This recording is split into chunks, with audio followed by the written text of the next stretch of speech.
My parents made me give up the master bedroom for their golden child. While I cover all the bills, it's currently 8:06 p.m., and I've been living with them in the city for about a year now. Seems pretty straightforward, right? Well, it's not what you're thinking. I didn't move back in because rent was too high or anything like that, Dot. In fact, I bought the house. I'm the one paying the mortgage, covering all the bills, groceries, everything. My parents don't chip in financially at all. To give you some background, my parents, Tom, 55, and Liz, 52, are both retired teachers.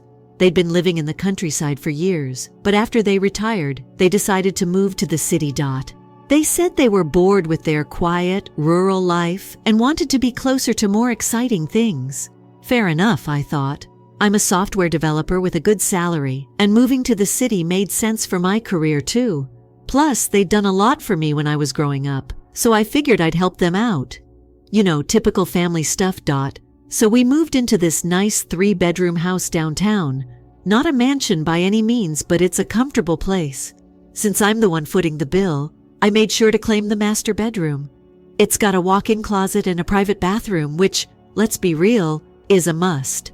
I mean, who actually wants to share a bathroom if they don't have to? No thanks. The second bedroom? That's my home office. I work from home about 80% of the time, so I set it up just how I like it. Dual monitors, ergonomic chair, the works. The third bedroom? I figured that would stay a guest room for whenever family or friends visited. Pretty simple, right? At first, everything was fine. We fell into a pretty comfortable routine.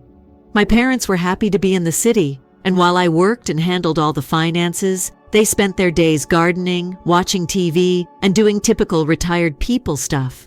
I didn't mind paying for everything. They don't make much besides their pensions, and I'm making 6 figures. It's family after all. You don't charge family rent, right?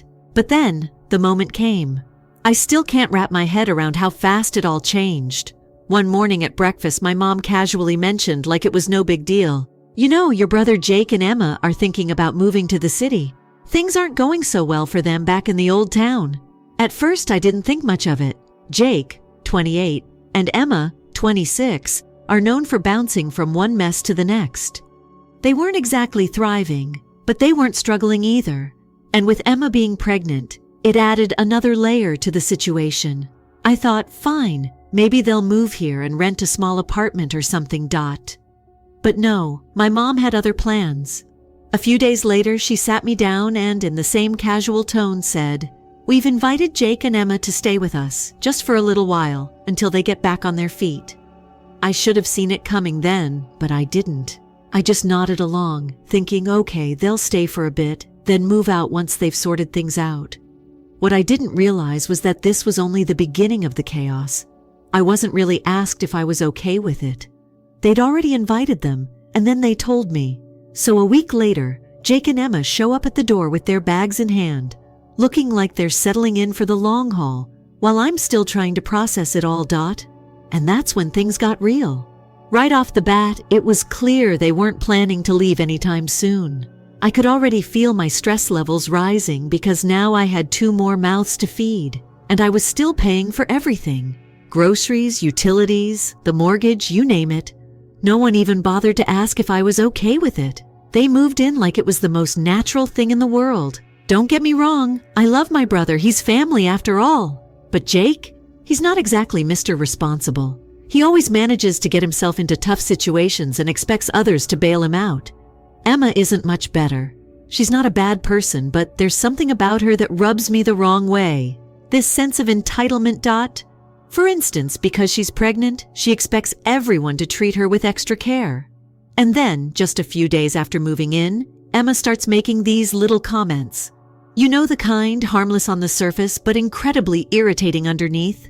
She'd say stuff like, "This place must be hard to keep clean on your own since it's so big," or, "I can't wait for the baby to come. We're going to need a lot of room for all the baby stuff." At first I brushed it off, but then came the kicker. One evening, after I'd just finished a long day of work, Jake and Emma asked to talk to me. I thought finally maybe they're going to apologize for taking up space and eating all the food without pitching in. But no, of course not. Instead, Emma casually says, "So we've been thinking.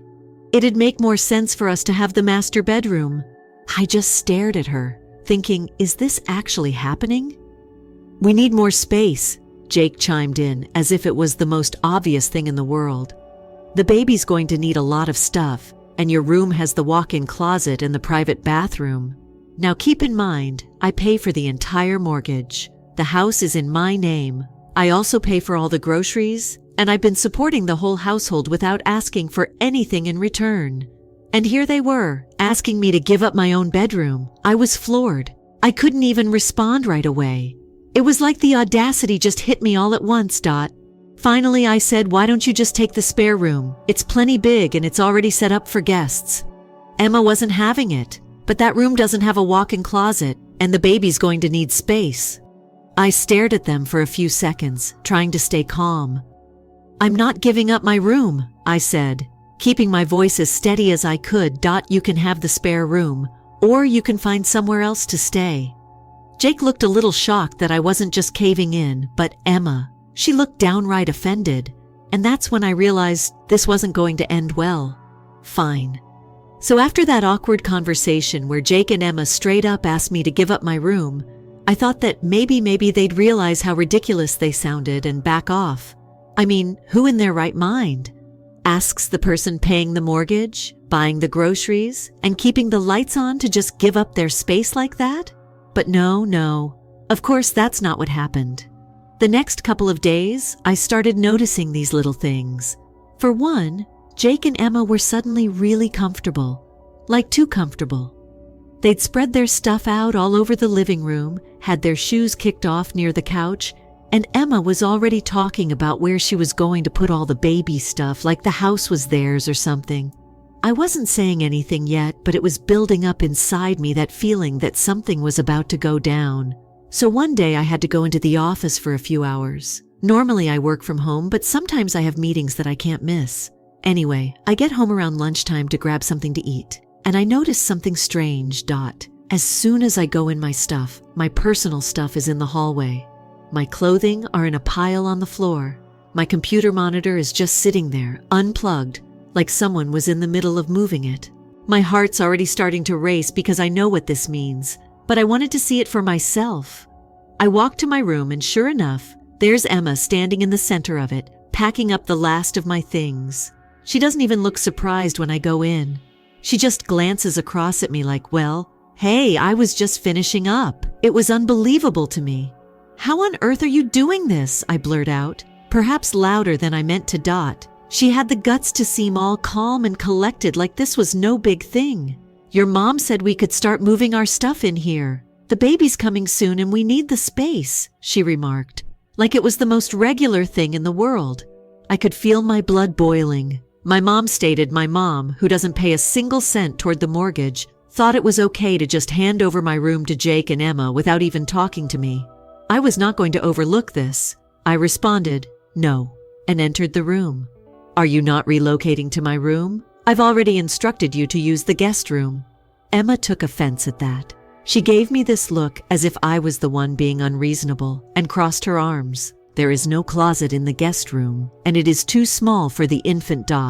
We require additional room." It was not acceptable to me. "It doesn't concern me. I won't let you use my room. The mortgage is being paid for by me. Everything in this house has been paid for by me. Furthermore, neither Jake nor you are making any contribution. You're free to locate elsewhere if you require extra room." I was furious by this point, and I could see Emma was becoming agitated as well. However, I didn't give a damn. That didn't mean that she gave up. Mom said that was all right. She said it again, as if that were the last word. This is where I went crazy.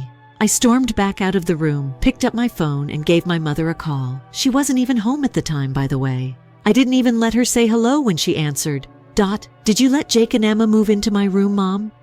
The other person paused for a long time, as if she was at a loss for words. At last, she gave in. "Well, I believed that to be the best course of action. They require the room. Moreover, you already own the office. You don't really use the room that much."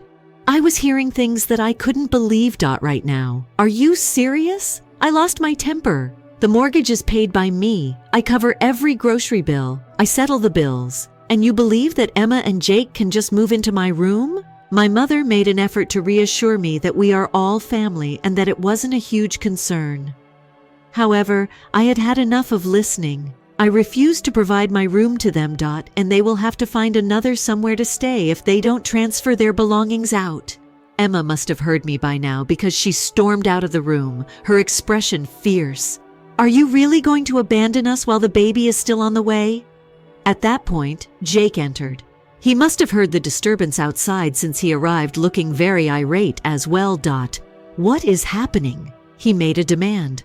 I then presented it to him. What is happening? Is your wife of the opinion that she can simply occupy my room without my consent? And this is what I'm telling you both now. It isn't taking place. You have the option to depart or remain in the guest room. That didn't make Jake pleased. He became combative, arguing that since they were family, I ought to be prepared to make concessions for them. But I was beyond thinking at this time. Giving up something. I already have the full house paid for. What do you guys bring to the table? Nothing.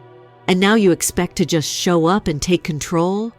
At that time, the ranting became rather loud, and it was obvious that neither side was going to back down. When my mother tried to call me back, I didn't answer. I was too angry to listen to her justifications. Jake would not stop talking about how unfair I was, how they were expecting a kid, and how families should support one another during difficult times. However, I'd had enough. I turned to face them both and told them to get their items out of my room by the end of the day. I quote, "I'll take it out for you if you don't." Jake just stood there, gazing at me as if I was the evil guy. But I didn't care as Emma rushed off, slamming the door behind her. I was paying for everything for the remainder of the day, so I wasn't going to let them walk all over me in my own home. I tried to calm down by staying in my office. Neither of them was someone I wanted to deal with. Furthermore, I was aware that returning there would just result in another fight. However, I felt in my heart that this was only the beginning. They had no intention of taking this lightly. I also suspected my mother would become involved once more, but I also wasn't going to back down. Not at this moment. I felt that maybe, just maybe, they would finally back off after that incident involving Jake and Emma. I mean, they were either going to reside in the guest room or find another place to live, and I was perfectly clear. Looks relatively straightforward to me.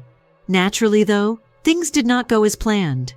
I stayed pretty much to myself the next day. To be honest, I was still furious about how things had turned out and wasn't seeking for any additional drama. I tried to act like everything was normal for the most of the time I was at work in the office, but I could sense the strain in the air by the time dinner time arrived. It appeared as though everyone was dodging one another and avoiding the big issue in the room. The silence didn't bother me. If Jake and Emma could eventually check into the guest room without getting into any more trouble, I thought I could tolerate that. However, something occurred that caused me to lose my mind. I went into the kitchen that night to get some supper. As usual, I had purchased all the goods, but when I opened the refrigerator, it was nearly empty. I am speaking of food. I only purchased 2 days ago. Vanished. I looked in the freezer. Same thing. I knew it was not how my folks used to eat. Obviously, that wasn't me either. Then, who else might it be? Emma and Jake. Without even asking, they would most likely help themselves to everything. Even though I was already annoyed, I tried to ignore it, figuring it wouldn't matter. I quote, "LL, simply continue tomorrow." It wasn't simply the food, though. My mother entered the kitchen and avoided looking at me when I went to settle down to eat. She created plates in private for Jake, Emma, my dad, and herself. She didn't make one for me. I waited for a while as I initially assumed she must have forgotten. However, after serving everyone, she took a seat. They all started eating, and I was left staring like a stupid person. I will not be dishonest. I sensed my rage rising once more. It seemed as though I was being punished by them all for advocating for myself. Trying not to lose my cool, I glanced at my mother. "I didn't get a plate from you, She hardly raised her head. "You have no desire to assist the family. You don't have family dinners." She spoke in a tone as informal as if she were remarking on the weather. I was hearing things that I couldn't believe. "Pardon me. Here, I cover all expenses, including the mortgage and groceries. I'm getting iced out right now." Not even an answer from her. To make matters worse, my dad just kind of sighed and carried on eating as if nothing had happened. Emma and Jake were sitting there looking arrogant, as if they had just pulled off a power play of some sort. When I passed by, Emma even had the audacity to smile at me. It was more than I could handle. I paid for this place, and I wasn't going to be treated like an alien. With my mind racing, I slammed the fridge door shut and walked out of the kitchen. Next, I realized what I had to do. I immediately rushed to my room, took out my laptop, and began searching for eviction notices. I reasoned that they could go somewhere else to live if they didn't want to respect me. After all, when is enough enough? I'm not a complimentary hotel guest. I had the documentation ready in an hour. I produced 2 sets of prints, one each for my parents and Jake and Emma. I had to kick my own family out, even though it felt strange since they had gone too far. They had been mistreating me for weeks, claiming the house as their own, and then freezing me out when I refused to comply with their absurd demands. It was something I was no longer going to tolerate. I went outside to the living room where everyone was seated and pretended nothing was wrong once the notices were printed. I said nothing at all. I simply put the papers down in front of my parents and gave Jake and Emma another set. "What is this?" Taking up the papers and looking over them, Jake questioned. "You have 1 day to gather your belongings and head out," I said, trying to seem as composed as possible. "I'm going to call the cops if you're still there tomorrow." Jake got pale in the face. This was not what he expected. Not at all. "You can't mean business." "Yes," I answered honestly. "This is all for me. You've been living off of me here for free without making any contributions, and now you want to move into my house?" "No, not any longer." Jake got up and gave me a fierce look, but I remained still. His small rage tantrum wouldn't scare me because I was bigger and taller than him. He gritted his teeth and muttered, "We're family. We can't just be ignored." "I can indeed," I said as I inched forward. "This house belongs to me, and I pay for it. Not you, not Emma, nor your parents. You are not allowed to stay here if you are not willing to show respect." Naturally, Emma broke down in tears, acting as though that would make a difference. "You're throwing us out and you're pregnant? As a brother, what sort are you?" "I'm the brother who has been footing the bill while you two swindle me," I fired back. "You've got a day." "That is quite kind." Although Jake appeared to be eager to continue his argument, I could see the understanding beginning to set in. I wasn't playing deceptive games. After sitting there silently the entire time, my mother eventually spoke. "This is impossible, honey. They are your sister-in-law and brother. This is a family. But I had grown disinterested. "I've completed it already." Pointing to the eviction notice she was holding, I said, "You have 30 days to find another place to stay. I'm going to file a lawsuit if you haven't left by then." Then there was complete silence in the room. My father said nothing, simply sat there, gazing at the table as if he was at a loss for what to do. My mother appeared on the verge of tears, but I refused to back down. This was no longer about being polite. It was about defending my rights and refusing to let them tramp all over me. After a few drawn-out minutes, I left them to take it all in and headed back to my room. After locking my door, I sat down at my desk and inhaled deeply. I recently completed a task that I never anticipated being necessary: expel my own family. However, what's the deal? It was satisfying. It seemed appropriate. I was not going to be exploited any longer. For the remainder of the night, the house was silent. Nobody showed up at my door. Nobody made an attempt to refute me. They must have all recognized that I was no longer playing around.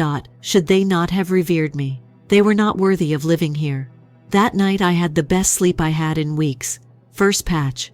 I thought that once I delivered those eviction papers, the hostility would either blow up in my face, or everyone would finally back off and take me seriously. In any case, I realized there was no turning back. I was not going to allow anyone to cross my line in the sand once I had drawn it. But that wasn't the explosion I was hoping for. The home became silent, too, calm, to be honest. The following morning I got up early, earlier than customary, simply because I had trouble falling asleep. I suppose I was waiting for anything to come up. Perhaps Jake would knock on my home and insist that I make a change of heart. Alternatively, my parents might begin pleading with me to think twice. However, none of that took place. The kitchen was vacant when I eventually went in to prepare breakfast. Nobody had woken up yet. Not you, Jake. Not you, Emma. No parents. For a brief moment, I wondered whether they had simply packed up and left in the middle of the night. I was aware, though, that this was wishful thinking. I got my coffee ready, took a seat at the table, and bided my time. I wasn't feeling like striking up a conversation or giving myself another explanation. What I had done was essential. I could not continue to live the way I was. They had pushed me too far. They showed no regard for either me or the fact that I was footing the bill for everything. I only asked for basic courtesy, and they refused to even grant it to me. My mother entered the kitchen after a while with a look as though she had not slept at all. Initially, she remained silent, taking a cup of coffee and taking a seat across from me. Since I gave her the notice of eviction, it was the first time we had truly spent time apart. She didn't say anything for what seemed like an eternity during the awkward, quiet. With a sweet, weary voice, she began, "Honey, I am aware that things have grown too serious." I remained silent. I merely gazed at my coffee, anticipating the remainder of her statement. I was aware that she was going to apologize, or at least make amends, but I wasn't going to let her off the hook just yet. She said, her voice slightly cracking, "I didn't realize how bad things had gotten between you and your brother. We merely aimed to assist them, and I suppose I failed to recognize the injustice that caused you. I was not expecting that. Not that I was expecting her to come clean, not so quickly. I briefly believed that perhaps now she was beginning to understand that in this case, I wasn't the bad guy. However, the resentment I felt over the way events had transpired persisted. You didn't simply disregard my requests. I spoke, sounding harsher than I meant to. Every time you took their side, as if you simply believed that I would give in and allow them to take anything they desired." She answered, almost in a whisper, "I know. But we both agreed that Jake, you've always been the stronger of the two. He never experienced ease. That served as her justification, each and every time. Jake lacked strength. Jake had had more difficulty. Jake required additional assistance. Since I was the one with my life together, it seemed as though they didn't think I had any boundaries." "You believe I've got it easy too?" I questioned, a hint of rage boiling beneath the surface. "This house was purchased by me. The mortgage is paid for by me. The groceries are paid for by me. All of you have been carried by me. Do you really believe I can just keep doing it indefinitely?" She regarded her coffee with disdain and remained silent for a short while. "I know you've gone above and beyond what we could have hoped for, but I cut her off because Jake is expecting a baby. It's not about the baby here. Respect is at issue here. And none of you folks have given me any." She sighed, obviously worn out by the ordeal. However, I wasn't going to absolve her with a few cliched justifications. We simply believed that what we were doing was correct. At last, she said, "Jake and Emma, their possessions are few. Whose fault is that anyway?" I fired back. "They weren't asked to move in by me. I never requested any of this. They must come to terms with their own life. You cannot continue to support them by disregarding me." She seemed to finally comprehend, nodding, or attempting to at least. Now that her voice was calmer, she added, "We'll figure something out. Don't push us away though. Please. Not in this manner." I took a seat back in my chair and tried to relax. It wasn't as though I desired for them to leave. Even though they were my parents, I couldn't continue to live with them disregarding my boundaries. I had to set a firm boundary since I had allowed too much to happen. "I'm not trying to eject you," I said, attempting to maintain my composure. "However, things must alter. I cannot continue to live this way, being made to feel insignificant in my own home. Either things change or, yes, you will need to move to a new place." She didn't dispute, simply give a quiet nod. "All right," she replied. "We'll work things out." She then disappeared from the kitchen, leaving me alone with my thoughts once more. It seemed like they were finally starting to take me seriously, even if I wasn't sure whether anything would change in the end. I wasn't sure if it was a good or bad thing that Jake and Emma hadn't revealed their faces just yet, but either way, they were on borrowed time. When Jake did turn up later that day, he obviously appeared to have been thinking about what had transpired the previous evening. He entered the living room without even saying hello, simply took a seat across from me, and had the same angry look he always had when he didn't get his way. "Thus, this is the way things will work." His voice was heavy with resentment as he questioned, Are you really planning to expel us? I offered you a full day. Without even checking my phone, I said, I quote, am going to contact the police if you're still here tomorrow. Jake shook his head as if I were the villain and mocked. We are related. Indeed, and relatives do not mistreat one another. I fired back. You have weeks to solve this puzzle. I am not a backup plan for you. Beyond that, he was at a loss for words. Just sat there for a couple of minutes, then rose and stormed off once more. As always, Jake. When things didn't work out for him, he was the kind to always flee. And it was the same this time around. Too calmly, the remainder of the day passed. Sincerely speaking, I had no idea what Jake and Emma would decide to do. But I also had no intention of changing my mind. They understood that I wasn't bluffing because I had given them a definite deadline. Everything would be decided in the coming 24 hours. Added following the mayhem to the following morning. When I woke up, I just lay there and stared at the ceiling for a while. I was aware that Jake and Emma only had today and the clock was running out. Still, it was strange. Not that I was angry anymore. When I got up and went into the kitchen, it was more a matter of following through, since I'd already come to terms with what had to happen. I sensed immediately that something was off in the house. Calm, but not quite tense, similar to the quiet before a major event. Since no one was in the kitchen, I decided to have breakfast by myself. After Jake and Emma's last grocery store raid, the fridge was still quite empty, but I managed with what was left. I began to reflect on how quickly the entire incident had gotten out of hand as I was sitting there eating. I mean, everything was good not too long ago. I was getting along well with my folks. I was making ends meet, taking care of the mortgage, buying food, and generally living my life as usual. After Jake and Emma arrived, everything completely fell apart. It's amazing how quickly things can turn around when individuals begin to feel entitled to things that they did not earn. I heard footsteps in the corridor a few hours later. It was my father. Silently entering the room. He took a cup of coffee and sat at the table across from me. At first, he merely took a sip and peered out the window without saying anything. At last, he said something. Emma and Jake are heading out today.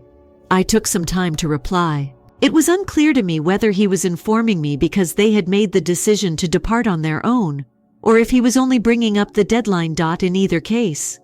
Nodding, I continued to eat. He went on, in a low voice. They have nowhere to go. They plan to spend some time in a motel till they work things out. I glanced at him as I stopped mid-bite. While a large part of me felt awful, I knew this was the right thing to do.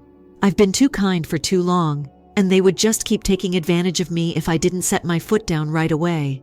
I allowed them some time. I spoke, maintaining a steady tone. They gave me no other option, even though I didn't want it to come to this. He didn't dispute. Surprisingly, didn't try to guilt-trip me. With a simple nod, he continued to sip his coffee. I believe he realized at last that this time I was not going to back down.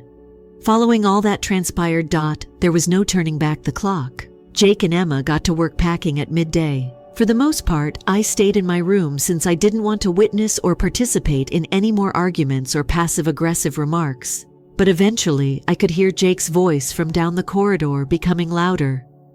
Thus, I was aware that something bad was sure to happen eventually. As expected, Jake knocked on my door shortly after. When I opened it, he was standing there looking just as angry as he had when I'd given him the notice of eviction. Are you really going to allow this to occur? His tone was stern as he inquired. Are you really going to dismiss us in this manner? I crossed my arms and leaned against the doorframe. I offered you a full day. I informed you of the necessary steps. He gave a headshake. His mouth tightened. We are men of the family. To your family, you do not do this. In an attempt to remain composed, I inhaled deeply. Family members don't exploit one another. I'm not merely letting you go without a reason. You haven't made any contributions in weeks while you have been a freeloader here. I have been paying my groceries, my mortgage, and everything else. You attempted to steal my room and force me to leave my own home, but instead of showing gratitude, that is not going to happen. Jake was silent for a short while. He was obviously angry, but there was nothing left for him to dispute. It didn't matter that he didn't want to acknowledge that I was right. That quote, it. He mumbled in the end. You're merely discarding us. "I'm offering you the same choice that I did yesterday," I answered. "You may either move in with someone else or stay in the guest room and show me that you respect my personal space. However, if you are unable to accomplish that, then yes, you're heading out." With a menacing gaze, Jake turned and left without saying anything else. I exhaled deeply as I shut the door. Even though it was tiresome, I knew it had to be done. Emma and Jake had left by mid-afternoon. To be honest, I didn't want to see them go, but I didn't see them go. Not an emotional farewell or anything of the sort was what I was hoping for. Without a word to me, they packed up their belongings, piled them into their car, and drove away. When they were gone, the house felt different, more silent, less tense. That day, I didn't hear anything from my parents. They were probably still taking in everything that had happened. My mother didn't say anything about it, but she did seem upset. Perhaps she finally came to the realization that I wasn't the cause of this.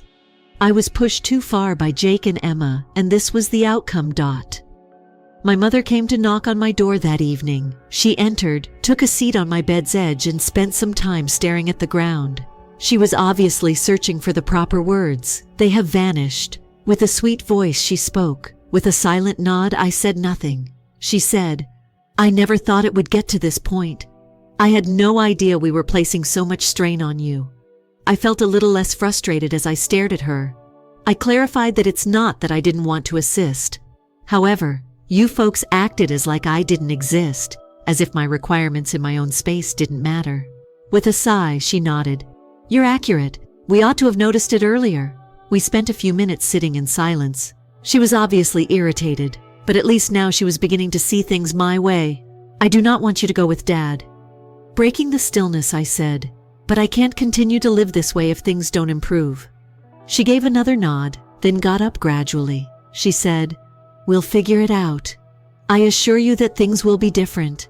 I had a peculiar combination of relief and tiredness as she exited the room. There was still work to be done with my parents, but the matter with Jake and Emma was resolved. It felt like they were willing to listen at least now, even though I knew it wouldn't be easy. I felt like I could breathe again for the first time in weeks. The tension that had been permeating the house had vanished, and the house was silent. I had my space back, even though it wasn't the ideal answer. Most significantly, I was respected. Story 2. My parents separated, but Dad denied custody of me because he wanted time off, while he always made time for my golden sister. So I suppose the best place to begin is when I was 15. My parents were already arguing often, to the point that the quiet at dinner felt more unpleasant than the actual conflicts. Then one day, Dad simply moved out. No actual explanation, no lengthy discussion, just left. He informed us he needed some time to think things through. I guess when your entire marriage falls apart, it's easy to avoid dealing with your children, right? Mom took complete custody of me and my younger sister Maria. There wasn't even a battle in court. Dad did not push back or argue on our behalf. He simply let it happen. I believe that was the first moment I understood how little he was going to be there for me. And Maria, well, she was always the baby, right? She is 2 years younger than me. And given that she was just 13 years old at the time, I understand why she needed further help. However, it did not alleviate the pain. The father practically disregarded me in order to focus on her. I attempted to shrug it off as if it didn't concern me. You understand how it is. You don't want to appear needy, yet this bothered me a lot. He'd pick her up for lunch or take her on odd weekend vacations, and I'd receive a brief phone or text saying, "Hey, see you next week, all right?" Spoiler alert, he never caught up with me, not unless Maria was involved somehow. That's what got to me. It's not that he didn't have time, he just did not have time for me. And don't get me wrong, I adore my sister. But growing up, it was as if I didn't exist in his universe until she was around. I attempted to speak with him about it once. I recall this day well. He brought us both to a meal and tried to make us feel like we were one big happy family again. I eventually had the confidence to say something like, "Dad, why don't you ever spend time with me?" I felt it was a valid inquiry, right? But he simply gazed at me for a second, then glanced to Maria and said, "She needs me right now. You are older. Do you comprehend that?" Yes, I understood, but it still ached like hell. Then came Jane. I didn't meet her immediately away, but when I did, I knew she was going to be a problem. Dad met her in a pub and they hit it off. I'm not sure if he was actually serious about her at first, or if she was simply someone to hang out with. But the next thing I know, she's showing up to our family meals like she's a member of the team. And Jane had an odd sense from the start, as if she was trying too hard. Have you ever met someone who just puts themselves into a circumstance they don't belong in? That was Jane. She would try to converse with me as if we were best friends. And I'd just sit there nodding and smiling, without offering her much because I wasn't going to pretend we were cool, just because she was dating my father. But it wasn't only that she was present. Jane was captivated with the whole situation. You and your father need to reconcile. I swear, every time I saw her, she made a comment, like, your father simply wants his daughter back. Can't you tell that he's trying? And that made me angry because he didn't want me back. It was Maria. He was constantly present for her. However, it is not the case for me. Jane seemed as if she was doing me a huge service by continuously pressuring me to resolve issues with Dad, as if I had broken everything in the first place. That's what annoyed me the most. I did not ask for this messed up predicament. I didn't urge him to go or ignore me for years while he was super dad to my sister. However, I was the problem since I did not want to be all buddy-buddy with him. The first time we truly clashed, it was rather heated. We were at Maria's place for a family supper. It was intended to be casual, correct? We were discussing the impending family trip Maria was planned with Dad and Jane. I was not going. Obviously, I hadn't had a family trip with Dad in years, so why start now? So when Jane inquired if I was enthusiastic about the vacation, I simply stated that I was not going. Simple, direct. It's not a huge deal in my perspective. But Jane did not take it that way. She had this expression on her face, as if I had insulted her personally, and began demanding why. So why wasn't I going? Didn't I care for my family? Didn't I want to reconcile with my father? At first, I tried to remain cool. I assured her it was no big thing. I just did not feel like going. But she continued pressing, and eventually I snapped. I was like, you know what, Jane? Maybe I simply don't want to spend every second pretending we're a huge, happy family, okay? She lost her cool and began ranting about how I was being unjust and purposefully keeping Dad out. Then she said it. The one thing that totally irritated me. She nicknamed me my mother's lapdog. I just gazed at her for a second. Did she really declare that I was done at that point? I rose up, prepared to depart. And as I walked out the door, I turned to her and said, "If you think I'll let you talk to me like that, you're dead wrong. You do not know me, and you have no idea what is going on between me and my father. So, mind your own business." I departed after that. But I wasn't finished raging. As I went out the door, I could hear Dad attempting to defend Jane, which felt like a hit in the gut. He did not even inquire why I was unhappy. It was all about ensuring Jane wasn't unhappy. Maria subsequently informed me that she had booted both of them out after I departed. She was also upset with Jane, but mostly for creating a scene. I hadn't heard from Dad or Jane since that day, and I was perfectly comfortable with it. I didn't need them to create additional turmoil in my life. This is how I saw it. They could stay in their little bubble, while I'd stay in mine. Allow them to have their warped concept of family. I had had enough of pretending everything was all right when it plainly wasn't after the fiasco of Jane calling me a lapdog and my going out. I pretty much avoided Dad and Jane. I decided why bother if they preferred to live in their own little universe where I was the problem. Then fine, let them. Maria and I kept close. We weren't best friends or anything, but we were okay. Sy. When she phoned me a few months later, I didn't anticipate it to turn into another heated dispute. It was just a regular day. I was sitting at home doing nothing spectacular when my phone rang. I saw Maria's name show up and was genuinely looking forward to hearing from her. But the moment I picked up, I knew something was wrong. She sounded strange, as if she was trying but failing to be calm. "Hey, what up?" I asked, not thinking much about it. She hesitated for a second before saying, "We need to talk." Now, if you've ever heard someone remark, "We need to talk," you know that nothing nice is about to happen. My stomach plummeted somewhat, but I tried to remain calm. Okay, what is this about? She went on about how Dad and Jane had been talking to her, trying to make things better after what had occurred. Apparently, they were displeased with how I responded during dinner and wanted to apologize or something. But here's the kicker. Maria was siding with them. She honestly tried to convince me that I should have handled the situation better. What? As she spoke, I felt my blood begin to boil. Maria was stating that Jane isn't a horrible person. She's just protective of Dad, and that I should give her a chance. At first, I just let her speak, trying not to explode up. But the longer she went on, the harder it became to maintain my composure. Hold on. I eventually interrupted her. Are you genuinely telling me that I should have handled the situation better? After she called me a lapdog in front of everyone. Maria attempted to backtrack, claiming that she wasn't accusing me and that both parties were at blame. I was not having it. I told her straight up, Jane does not get a free pass simply because she is with Dad. She has been poking her nose into things that don't concern her since day one, and I'm sick of it. That's when Maria dropped a huge surprise on me. I want Jane to be my maid of honor. I believed I had misheard her for a moment. I really hesitated, expecting her to laugh or say she was joking. But she was dead serious. You re-kidding, right? I inquired, trying to get my head around it.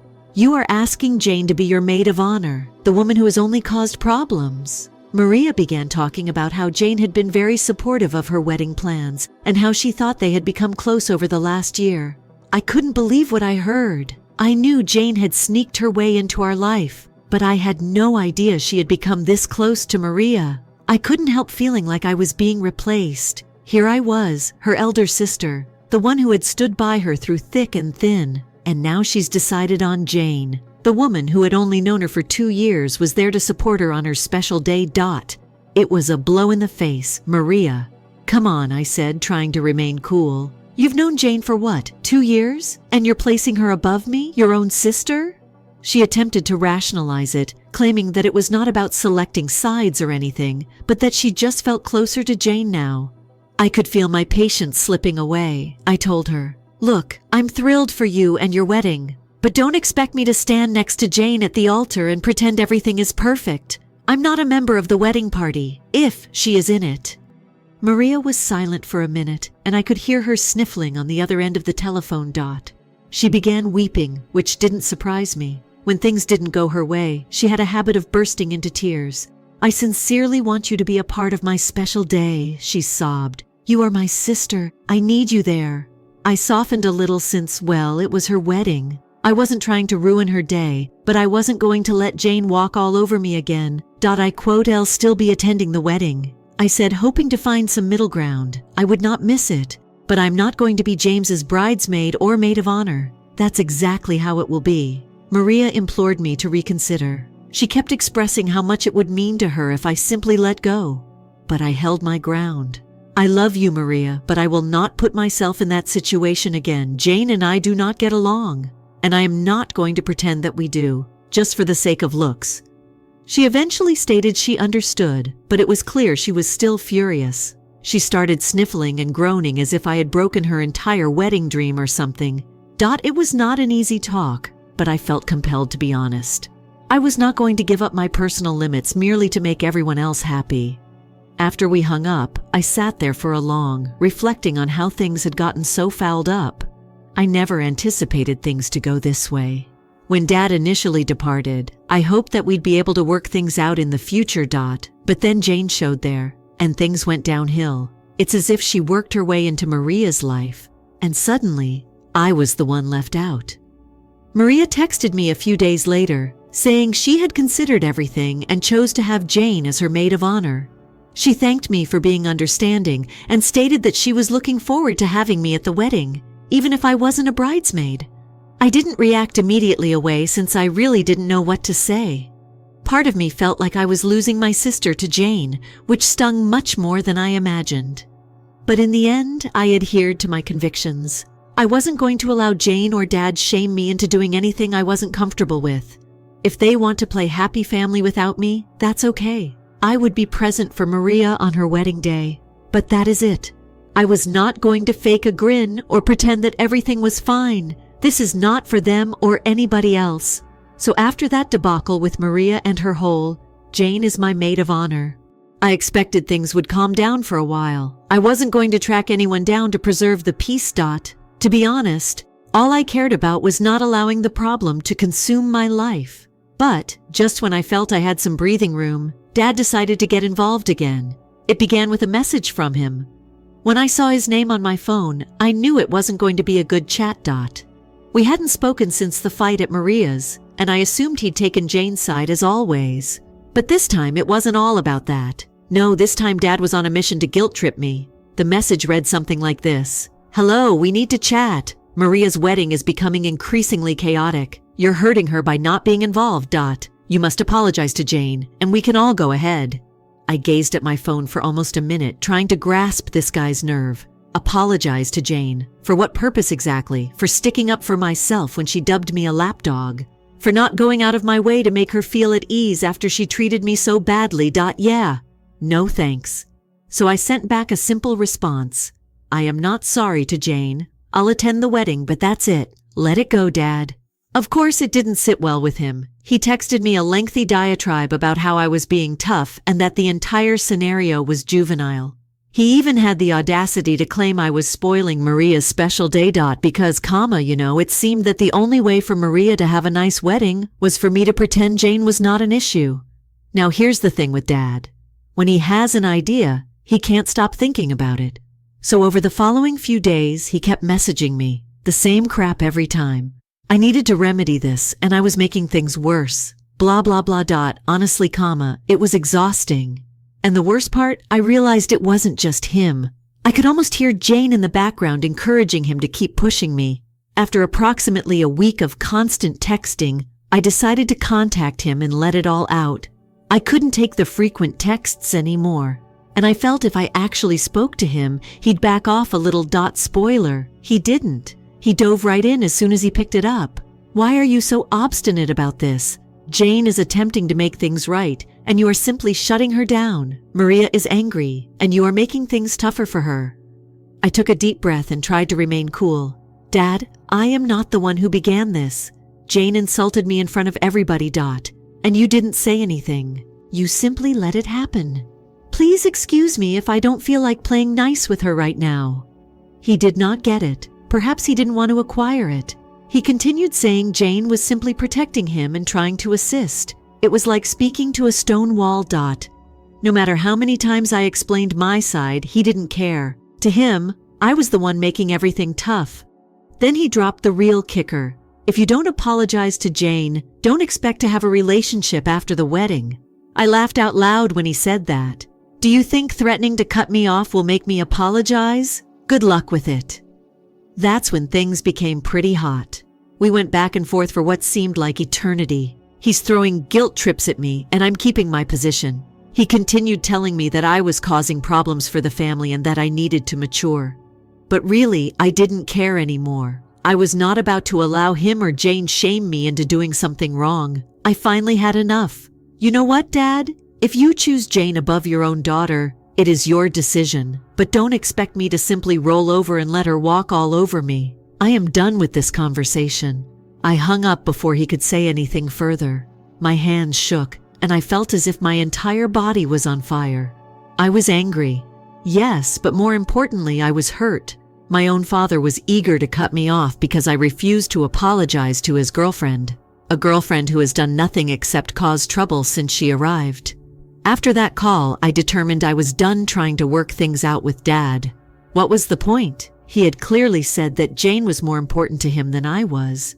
And frankly, I wasn't going to keep placing myself in a situation where I had to compete for his attention. If he wanted to stay with Jane and let her rule the show, fine.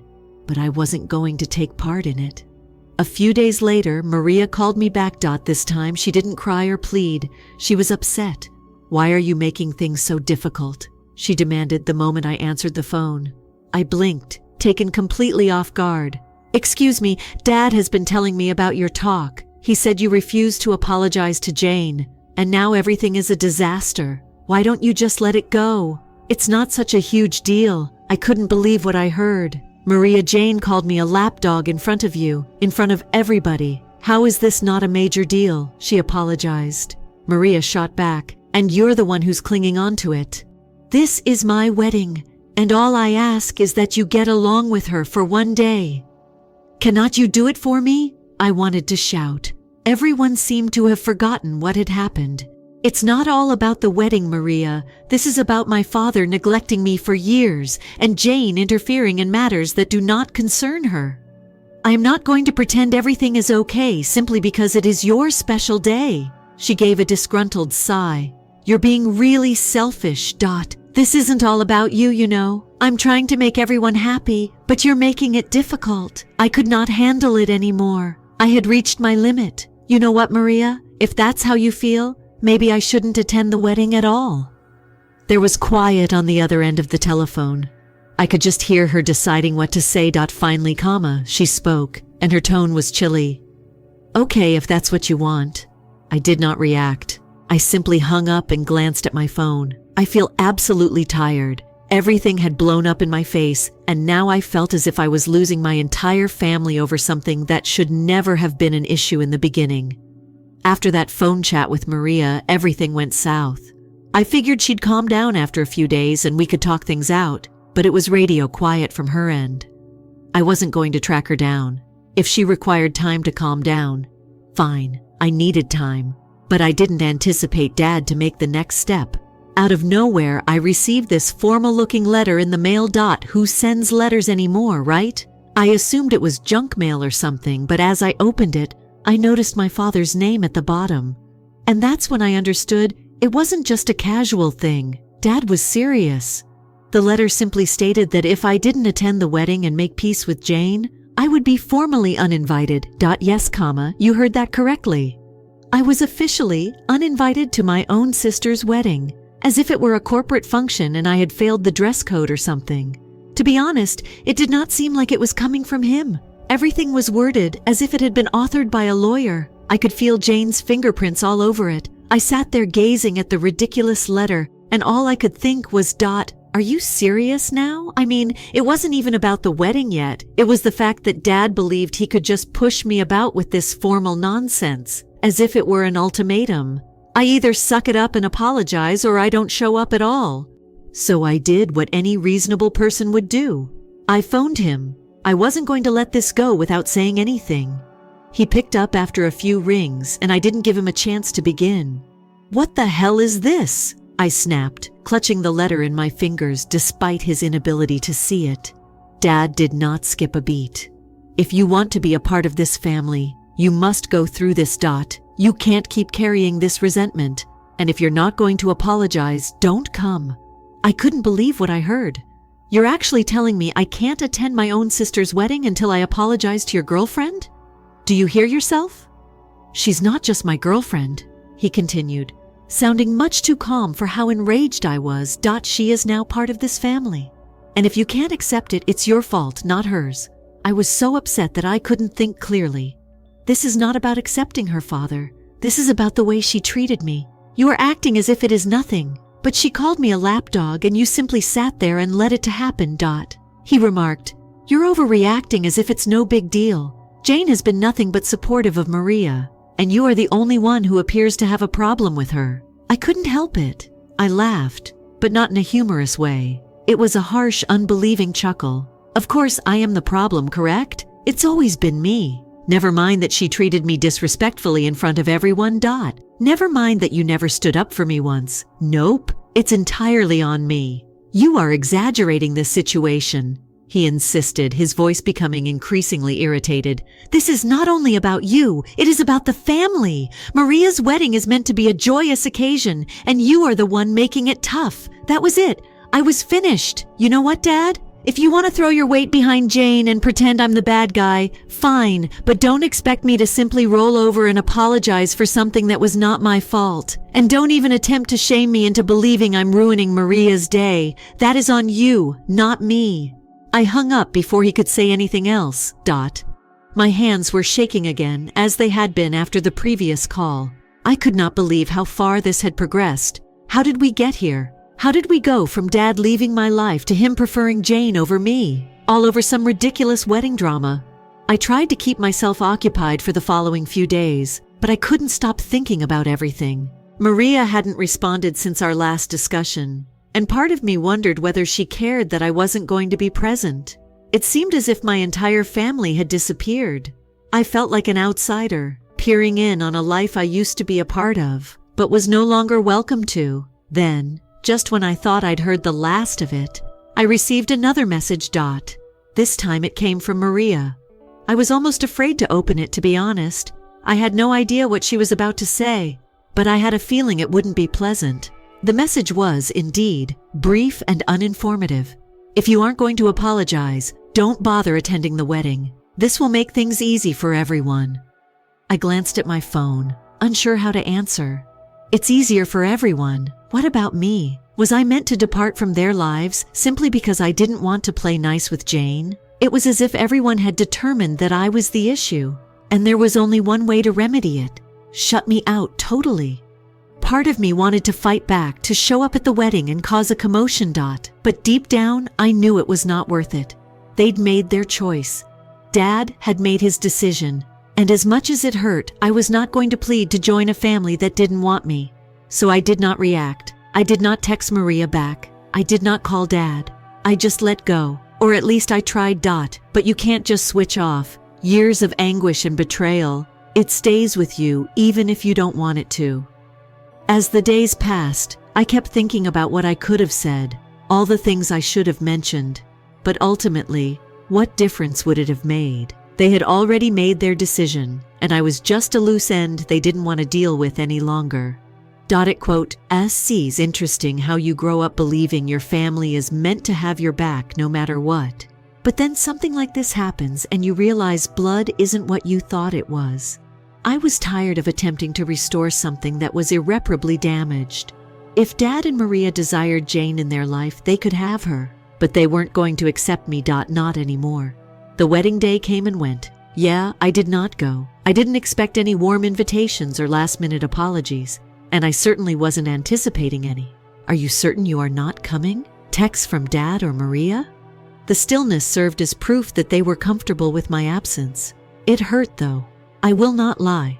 I'd always imagined myself standing next to Maria on her special day, being a part of anything meaningful in her life. But now I was sitting at home scrolling through my phone, attempting to distract myself from the reality that my own family was absent, pretending that I did not exist. I kept telling myself it was for the better. That would have just made matters worse. And frankly, it probably would have. I couldn't have stood there watching Jane play happy family and not said something. And I wasn't about to cause trouble at Maria's wedding. Still, something seemed odd. I felt as if I was losing out on something I should have been able to participate in, but wasn't. Then, a few days after the wedding, I was slammed with the aftermath. I thought the worst was past, but nope. Apparently that was only the beginning. It began with an outpouring of social media posts. I'm not the kind to read through other people's accounts, but my feed was full of wedding photos. Everyone appears so joyful, as if nothing is wrong. There was Maria in her wedding gown, looking stunning, standing next to Jane and Dad as if they were one huge, beautiful family. Jane was there in the thick of it all, smiling as if she had just won a prize. There's no evidence of me anywhere. And the captions? Oh God, those captions were the worst. "What a lovely day with the entire family. I am very pleased to be surrounded by loved ones." Every post felt like a blow in the gut. It felt as if they were shoving it in my face, emphasizing how perfect things was without me. I attempted to ignore it, but it was everywhere. People I didn't know were tagging me in postings, wondering why I wasn't in any of the photos. I had to turn off my alerts simply to get through the day. But what is the worst part? I started receiving DMs from family members I hadn't spoken to in years, wondering why I hadn't attended the wedding. My cousin, whom I hadn't seen since we were youngsters, sent me a lengthy note expressing her disappointment that I couldn't put aside my worries for Maria's big day. She said I was being selfish. That family was expected to come first, no matter what, as if she had any idea what had been going on. Then I received texts from my aunts and uncles. I didn't think anyone cared about me anymore. They all spoke in the same tone. "Why couldn't you just make peace for a day? You should have been present for Maria's sake." It felt as if everyone was on Dad and Jane's side, as if I was the only one who noticed how twisted up the whole scenario was. One of my aunts even went so far as to remark, I don't know what your problem is with Jane, but she's a member of the family now. Before you lose everyone, you need to let go of whatever grudges you may have and apologize. Lose everyone. Really? It felt as if I already had. I did not react to any of them. What was the point? They had all made up their minds about it. I was the problem, and nothing I said would change it. I assumed that was the end of it, that after the wedding, they'd go on with their lives, and I'd finally be able to relax. But Jane wasn't finished with me yet. She sends me this message around a week after our wedding. Just seeing her name appear on my phone made me want to chuck it across the room. I did not want to open it, but curiosity got the best of me. The statement was quite long, and it was the most passive-aggressive thing I've ever read. She began by apologizing for my inability to attend the wedding and expressing her desire to bury the hatchet between us. She stated she had thought that the wedding would be an opportunity for us to finally put everything behind us and start again, as if we would simply miraculously become best friends or something. She went on to remark how hurtful was that to Maria. I did not show up, how it had spoiled what was meant to be the most wonderful day of her life. She continued throwing in tiny barbs like, I know family is complicated, but sometimes you just have to rise above the pettiness. Petty. She was calling me petty. She closed the letter by expressing her hope that I would eventually come to my senses and see how important family is, and that if I was prepared to apologize, she would forgive and forget all that had occurred. The woman's chutzpah was unbelievable. I did not even bother answering. There was nothing to say. She was never going to view things from my perspective, and honestly, I was tired of trying to make everyone understand. If Dad and Maria wanted Jane to be part of their new family, that's okay.